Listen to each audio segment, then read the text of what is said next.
সুপ্রিয় শিক্ষার্থীবৃন্দ, আসসালামু আলাইকুম। সবাইকে আমার চ্যানেলের পক্ষ থেকে স্বাগত জানাচ্ছি। মাত্র একটা অ্যাপ্লিকেশন পড়লে তুমি 17টা অ্যাপ্লিকেশনের উত্তর করতে পারবে। আসলে সেরকমেরই একটি ফরম্যাট আজকে তোমাদের সাথে শেয়ার করব। তোমরা স্ক্রিনে দেখতে পাচ্ছ টোটাল 17টা অ্যাপ্লিকেশন কিন্তু এখানে দেওয়া রয়েছে, যেখানে তোমাদের পরীক্ষায় আসার মতো গুরুত্বপূর্ণ যে অ্যাপ্লিকেশন সেগুলো রয়েছে। কমন রুম, তারপর ক্যান্টিন, ইংলিশ ল্যাঙ্গুয়েজ ক্লাব, যেগুলো সচরাচর পরীক্ষায় আসে। স্কুল কিংবা কলেজ যে কোনো পর্যায়ের শিক্ষার্থীরাই কিন্তু এই ফরম্যাটটি ব্যবহার করে প্রশ্নের উত্তর লিখতে পারবে। তো সেক্ষেত্রে তোমরা স্ক্রিনে দেখতে পাচ্ছ, আমি জুম করে দেখাচ্ছি, এই যে অ্যাপ্লিকেশনগুলো স্ক্রিনে দেখতে পাচ্ছ সবগুলোই তুমি ওই ফরম্যাটটি ব্যবহার করেই লিখতে পারবে। আর এগুলো সবই স্কুল কলেজের সমস্যা সংক্রান্ত। আর এখানে এই লেখার যে ফরম্যাটটি সেটি হচ্ছে এমন: শুরুতে তুমি তারিখ লিখবে, এরপর দ্য হেডমাস্টার, যদি স্কুলের হয় তাহলে হেডমাস্টার লিখবে, যদি কলেজ হয় প্রিন্সিপাল। এরপরে প্রশ্নে যে কলেজ বা স্কুলের নাম দেওয়া থাকবে সেই নামটি এখানে লিখবে। এরপর ঠিকানা যা দেওয়া সেটা প্রশ্ন মোতাবেক লিখবে।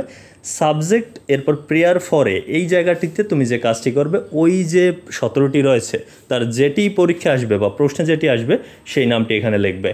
এরপর sir we the students of your school or college, যদি কলেজ হয় তাহলে কলেজ লিখবে। বেগ most respectfully two state that our school or college is a famous school or college in the district of, এখানে তুমি জেলার নামটি লিখবে, তোমার প্রশ্নে যে জেলা সেটি লিখবে।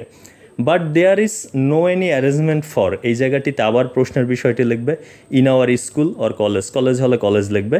It is a part and parcel of an educational institution so we badly need a, এই জায়গাটিতে আবার প্রশ্নের সেই বিষয়টি লিখবে যে বিষয়ের উপরে তুমি অ্যাপ্লিকেশনটি লিখছো, in our school or college.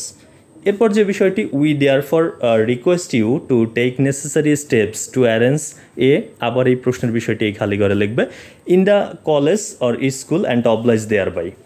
আর লাস্টে গিয়ে যেটা লিখতে হবে যে ইউর মোস্ট অবিডিয়েন্টলি, এখানে যদি প্রশ্নে কোনো নাম দেওয়া থাকে সেই নামটি লিখবে অথবা তোমার নাম লিখবে, on behalf of the students of, এরপর আবার স্কুলের নামটি বা কলেজের নামটি এখানে লিখতে হবে। তো এই ফরম্যাটটি তোমরা অবশ্যই এখান থেকে স্ক্রিনশট দিয়েও রাখতে পারো। এই ফরম্যাটটি পড়লেই কিন্তু এই একটা ফরম্যাট দিয়ে তুমি অনেকগুলো অ্যাপ্লিকেশন লিখতে পারবে। আর এই অ্যাপ্লিকেশনগুলোর যে কোনো একটি যদি আসে আর এই ফরম্যাট দিয়ে লেখো, তুমি নিশ্চিত কিন্তু নাম্বার পাবে, কোনো টেনশনের বিষয় নেই। এতক্ষণ সাথে থাকার জন্য অসংখ্য ধন্যবাদ।